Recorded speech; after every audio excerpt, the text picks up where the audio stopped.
Hello दोस्तों, स्वागत है आप सभी का टारगेट डिजिटल इंडिया में। मैं हूं सतीश, स्वागत करता हूं आप सभी का। दोस्तों, इससे पिछली वाली वीडियो में, कल की वीडियो में मैंने आपको पार्ट 1 में एक्सेल का इंट्रोडक्शन बताया था। आज की इस वीडियो में आप सीखेंगे फाइल टैब सीखेंगे और क्विक एक्सेस टूल बार सीखेंगे। और यहाँ पे फाइल टैब में और उसके बाद होम टैब में आने वाले कुछ ऑप्शन सीखेंगे यहाँ पे। तो आज इतनी चीज़ें कवर होने वाली हैं, तो इस वीडियो को लास्ट तक देखिए, आपके बहुत काम आने वाली है। तो चलिए बिना देर के हुए स्टार्ट करते हैं। तो सबसे पहले बात करते हैं दोस्तों, यहाँ पे सबसे पहले ये मिलता है आपको quick access tool bar. Quick access tool bar का मतलब क्या है? कस्टमाइज मतलब अपने हिसाब से व्यक्तिगत करना, और क्विक माने जल्दी, एक्सेस माने पहुँचना टूल बार पे, किसी भी टूल पे जल्दी से पहुँचना। तो क्लिक करेंगे इस पर, तो यहाँ पे देखिए न्यू है, ओपन है, सेव है, और यहाँ पे ईमेल है, क्विक प्रिंट है, और यहाँ पे प्रिंट प्रीव्यू है। ये कमांड किस लिए काम आते हैं और एक क्विक एक्सेस टूल बार का यूज क्या है? तो जैसे दोस्तों यहाँ पे मैं एक आपको एग्जाम्पल के तौर पे बता रहा हूँ कि जैसे अगर मुझे एक नया पेज चाहिए तो मैं क्या करूँगा। यहाँ पे देखिए, अगर मुझे एक नया पेज चाहिए तो मैं फाइल टैब पे क्लिक करूँगा और यहाँ पे लिखा है न्यू, मैं न्यू पे क्लिक करूँगा और यहाँ पे डबल क्लिक करूँगा तो एक नया पेज हमको मिल जाएगा। अगर मैं इसी को शॉर्टकट अपनाना चाहता हूँ कि मुझे फाइल में ना जाके यहाँ पे ना क्लिक करके, इस पर ना क्लिक करके तुरंत मिल जाए, तो इसके लिए क्विक एक्सेस टूल बार में जितने भी ऑप्शन हैं, देखिए यहाँ पे न्यू है, मैं न्यू पे चेक का निशान लगा देता हूँ। तो अब यहाँ ब्लैंक जैसा देखिए आपको दिख रहा होगा, यहाँ पे ब्लैंक जैसा एक निशान बन गया है। और मुझे अगर नया पेज चाहिए तो मैं इस पर डायरेक्टली क्लिक कर दूँगा, देखिए ये नया पेज मुझे मिल जाएगा आसानी के साथ। तो समझ गए होंगे कि क्विक एक्सेस टूल बार का यूज किस लिए करते हैं। अगर मैं सेव के लिए अगर करूँ तो ये देखिए, कोई भी चीज़ को मुझे सेव करना, मैं डायरेक्टली इस पर क्लिक कर दूंगा तो ये सेव भी हो जाएगा, क्योंकि एक बार ये सेव है तो सेव एज हो जाता है, उसी पे रिप्लेस हो जाता है। और यहाँ पे एक ऑप्शन है जैसे क्विक प्रिंट या प्रिंट प्रीव्यू, मैं इस पर क्लिक करूँगा तो डायरेक्टली आपको प्रिंट प्रीव्यू दिखा देगा। तो मतलब ये एक शॉर्टकट अपनाने के लिए काम आता है दोस्तों, ये आप कह सकते हैं इसको। तो चलिए यहाँ पे मैं नया पेज लेता हूँ यहाँ पे। अब उसके बाद यहाँ पे आएंगे तो चलिए फाइल टैब स्टार्ट करते हैं कि फाइल टैब में क्या है। फाइल टैब में दोस्तों पहले तो आपको मिलेगा इन्फो। अब इन्फो में कुछ ऐसे ऑप्शन हैं जिनको आप बिना बेसिक पढ़े, थोड़ा कम मुझे लग रहा है कि बिना बेसिक पढ़े इसको बताना थोड़ा सही नहीं लगेगा। हालांकि मैं आपको हिंट दे देता हूँ कि ये है क्या। यहाँ पे प्रोटेक्शन है, किसी वर्कबुक पे आपको प्रोटेक्शन लगाना है। जैसे यहाँ पे ये है encrypt with password, protect current seat. अगर करंट सीट को आपको प्रोटेक्ट करना मतलब पासवर्ड से आपको लगाना है, तो यहाँ पे देखिए 1 2 3 ये लगाया और फिर से वही पासवर्ड दोहरा दिया 1 2 3। जो भी पासवर्ड आप डालो 1 2 3 में डाल रहा हूँ। अब इसमें आप कुछ कर नहीं सकते, ये चीज़ें हैं। तो ये चीज़ें आपको बाद में मिलेंगी, हालांकि इसकी आपको मिलेंगी रिव्यू टैब में। तो देखिए अभी यहाँ पे देखिए प्रोटेक्ट किया था, अनप्रोटेक्ट बता रहा है। मैं इस पर पासवर्ड 1 2 3 उसी को डाल के मैं इसको साधारण फाइल में कन्वर्ट कर देता हूँ। तो ये चीज़ें दोस्तों बाद में आपको आके मिलेंगी आगे जाके। तो अभी मैं आपको फाइल टैब में वही चीज़ बता रहा हूँ जो अब आपको हमेशा के लिए यूज होता है। तो जैसे यहाँ पे न्यू है, ओपन है, सेव एज, में एक एक करके समझाता हूँ। तो चलिए सबसे पहले समझते हैं न्यू क्या है। अगर न्यू पे क्लिक करेंगे तो न्यू का मतलब है नया पेज। अगर आपको एक्सेल में नया पेज चाहिए, तो अगर ब्लैंक पेज चाहिए तो देखिए यहाँ पे ब्लैंक पेज लिखा हुआ है। पर्सनली यहाँ लिखा पर्सनल मंथली बजट। अगर कुछ ऐसा आपको डाटा, जैसे मैं इस पर पहले क्लिक कर लेता हूँ, देखिए ये यहाँ पे एक नया पेज मिल जाएगा आपको। उसके बाद यहाँ पे आते हैं तो यहाँ पे मिलेगा आपको, यहाँ पे कुछ आपको फॉर्मेट मिलेंगे डाटा के, जैसे बिलिंग स्टेटमेंट है, ये पर्सनल मंथली बजट्स है, ये ब्लड प्रेशर, ये ट्रैकर है, और उसके बाद यहाँ पे लोन है। मतलब कि ऐसा कोई आपके पास डेटा है तो यहाँ पे मैं फॉर्मेट इसको लेके एक बार दिखाता हूँ पर्सनल मंथली बजट का। दोस्तों गले में थोड़ा सा प्रॉब्लम है, इसकी वजह से कोई भी अगर थोड़ी मोटी प्रॉब्लम हो रही है बोलने में आवाज़ की तो उसके लिए सॉरी है।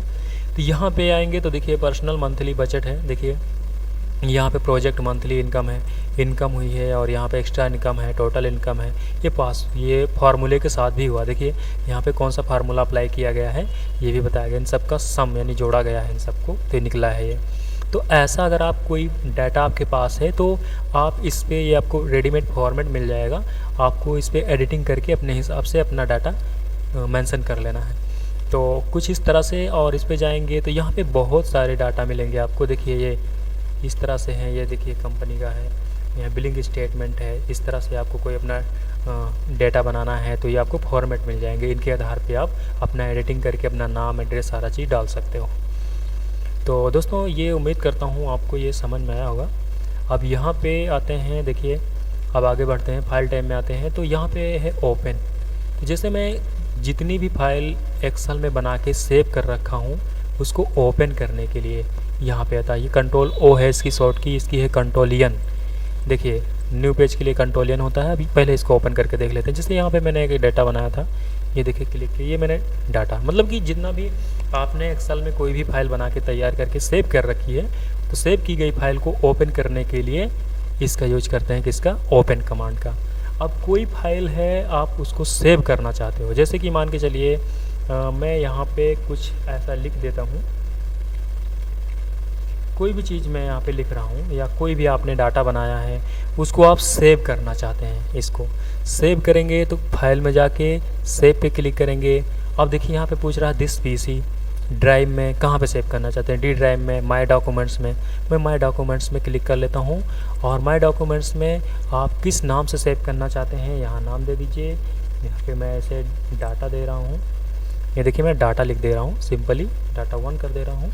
और लोकेशन कहाँ सेव करना है ये ऑलरेडी यहाँ पे डॉक्यूमेंट्स में है और यहाँ से मैं सेव कर दूँगा दोस्तों। तो ये सेव हो चुका है।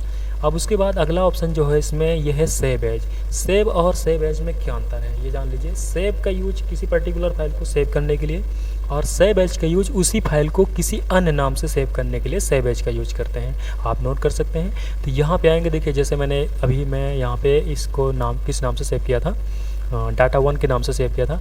अब मैं इसको किसी दूसरे नाम से मैं यहाँ पे क्लिक कर लेता हूँ और ये माय डॉक्यूमेंट्स में मैं क्लिक कर लेता हूँ या डी ड्राइव में, यहाँ पे मैं डी ड्राइव ढूंढ लेता हूँ। डी ड्राइव में अब ये डाटा 2 के नाम से मैं कर लेता हूँ, इसको डाटा 1 2 लिख दिया मैंने। अब इसको सेव कर देता हूँ तो मतलब मेरे पास 2 हो गए हैं। देखिए रिसेंटली में भी आया होगा, ओपन में क्लिक कर लेते हैं।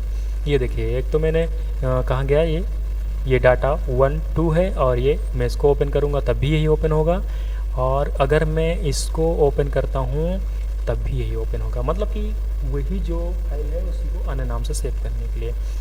अब आते हैं यहाँ पे, तो यहाँ पे मिलेगा प्रिंट। अगर आप अपने डेटा को प्रिंट निकालना चाहते हैं तो आप प्रिंट का यूज करेंगे। तो चलिए हम देखते हैं, ओह यहाँ पे बंद हो गया। चलिए मैं इसको ओपन कर लेता हूँ दोबारा सा,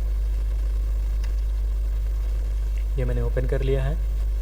अब यहाँ पे मैंने एक डाटा जो बनाया था मुझे उसको प्रिंट आउट निकालना है, प्रिंट करना है। तो चलिए मैं ओपन पे क्लिक कर लेता हूँ और ये जो मैंने डाटा बनाया था कहाँ गया, वो ये है बनाया था डाटा। अब मुझे इसको प्रिंट करना है तो यहाँ पे एक ऑप्शन मिलेगा आपको प्रिंट का, इस पर क्लिक कीजिए। ये देखिए अब यहाँ पे प्रिंट, ये सीधा प्रिंट लिखा हुआ है। इस पर आप सबसे पहले आप जो प्रिंटर लगाए हैं उसको यहाँ पे सेलेक्ट कर लीजिए। प्रिंटर का नाम दिखेगा, उसको सेलेक्ट करके कितनी कॉपी चाहिए यहाँ पे आप प्रिंट कर सकते हैं। ये चीज़ें अलग से वीडियो बनाई जाएंगी दोस्तों।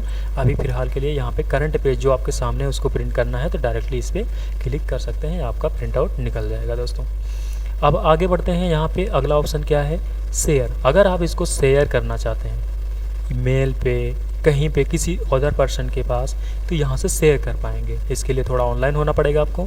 और एक्सपोर्ट की बात करें तो एक्सपोर्ट करना चाहेंगे, जैसे पीडीएफ में एक्सपोर्ट करना चाहेंगे, इसको पीडीएफ में करना चाहते हैं, ये देखिए डायरेक्टली ये पीडीएफ का ऑप्शन आ रहा है। नाम आप कोई भी दे दीजिए, ये दे दिया मैंने। और इसको यहाँ पे कहाँ पे कोई भी लोकेशन दे दीजिए। यहाँ पे मैं आता हूँ, देखिए डेस्कटॉप ले लेता हूँ। डेस्कटॉप में मैं इसको सेव कर देता हूँ, एक्सेल 1 के नाम से है। चलिए डेस्कटॉप पे चलते हैं। ये देखिए ये ओपन करके भी दिखा दिया है आपको पीडीएफ में। तो दोस्तों इस तरह से आप इनका यूज कर पाएंगे। तो चलिए आगे बढ़ते हैं। प्रिंट हो गया, शेयर हो गया, एक्सपोर्ट हो गया। क्लोज से दोस्तों आप इसको बंद कर पाएंगे, क्लिक करेंगे तो ये बंद हो जाएगा। चलिए मैं दोबारा से इसको ओपन कर लेता हूँ। अब यहाँ पे आएंगे तो अगला ऑप्शन आपका क्या है, यहाँ पे है अकाउंट। अकाउंट में क्या है दोस्तों, ये माइक्रोसॉफ्ट कंपनी से आपको साइन इन करना है या और भी फीचर इसमें इनेबल हो जाएंगे। अपडेटिंग का जो भी नया फीचर है वो ऐड कर देंगे आप में। तो ये सारी चीज़ें बात की बातें हैं। ये माइक्रोसॉफ्ट कंपनी से आपको ऐड होना है तो या साइन इन करना है अपनी ईमेल आईडी से तो कर सकते हैं। अब आएंगे ऑप्शन में। अब ऑप्शन में जितनी भी ये चीज़ें हैं दोस्तों मैं एक एक करके सबको बताऊँगा, लेकिन अभी हम बेसिक लेवल से चल रहे हैं एडवांस की ओर। तो ये एक्सेल की सेटिंग्स हैं, जितनी भी ये सेटिंग है ये देखिए सब एक्सेल की सेटिंग है। सेटिंग अभी इसको एक एक करके मैं बताऊंगा। फिलहाल मैं अभी इसको छोड़ रहा हूँ क्योंकि अभी आपको बेसिकली चीज़ें जानना बहुत ही ज़रूरी है, क्योंकि बेसिक जानेंगे तभी एडवांस समझ पाएंगे। तो यहाँ पे चलते हैं। अब हम यहाँ पे फाइल टैब हो गया। अब हम आते हैं होम टैब में। होम टैब में क्या है दोस्तों, होम टैब में सबसे पहला होम टैब का पहला ग्रुप क्या है, क्लिपबोर्ड, यानी पहला ब्लॉक क्लिपबोर्ड। अब इसके अंतर्गत क्या क्या चीज़ें आएंगी, इसके अंतर्गत आएंगी आपकी cut, copy, paste, format, painter. चलिए इनको हम समझते हैं। तो दोस्तों यहाँ पे हम क्या कर लेते हैं, जैसे मुझे किसी चीज़ को कट करना है या उसके स्थान से कहीं दूसरी जगह रखना है, तो जैसे मान के चलिए मैं यहाँ पे अगर ले लेता हूँ, देखिए यहाँ पे एक क्या ले लेता हूँ मैं, ये देखिए, इसको अगर मुझे इसके स्थान से हटा के मैं यहाँ पे एक कॉलम इंसर्ट कर लेता हूँ राइट क्लिक करके, इसके स्थान से हटा के मुझे यहाँ रखना है, तो मैं क्या करूँगा, इसको सेलेक्ट कर लिया और यहीं पे ऑप्शन हाईलाइट होने लगेगा, ये ऊपर आपको सेलेक्ट करना है, यहाँ पे क्लिक कर दीजिए, पूरा कॉलम सेलेक्ट हो जाएगा और कट पे क्लिक कर दीजिए और यहाँ पे लाके क्या कर दीजिए, यहाँ पे सेलेक्ट कर लीजिए। इसे सेलेक्ट करने के बाद पेस्ट ऑप्शन हाईलाइट हो जाएगा, इस पर क्लिक कर दीजिए, तो ये आपका डाटा यहाँ से उठ के यहाँ आ जाएगा।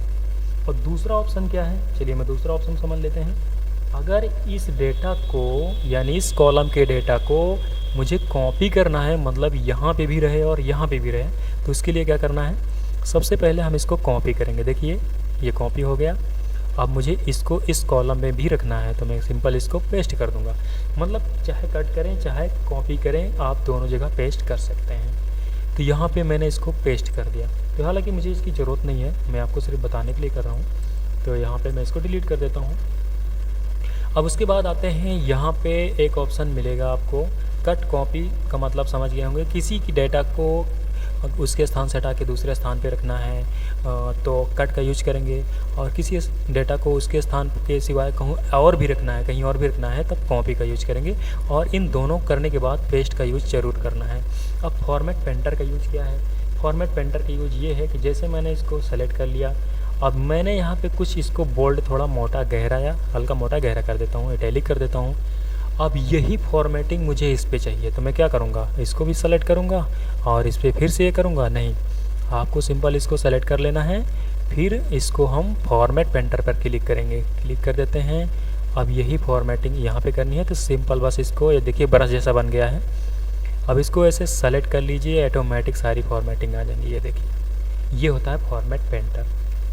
तो उम्मीद करता हूँ समझ में आ रहा होगा दोस्तों। अगर वीडियो अच्छी लगे तो लाइक कीजिए। चलिए हम आगे बढ़ते हैं। यहाँ पे और भी ऑप्शन आपको मिलेंगे पेस्ट के अंतर्गत। तो यहाँ पे चलिए सबसे पहले हम समझ लेते हैं इसको। मैंने यहाँ पे मैं इसको क्या कर लेता हूँ, Ctrl Z कर देता हूँ। Ctrl Z से क्या होता है, की गई प्रक्रिया कैंसिल होती है, और कैंसिल की गई प्रक्रिया को वापस लाने के लिए Ctrl+Y यानी रीडो। ये देखिए, अब Ctrl Z कर देता हूँ, की गई प्रक्रिया कैंसिल हो गई।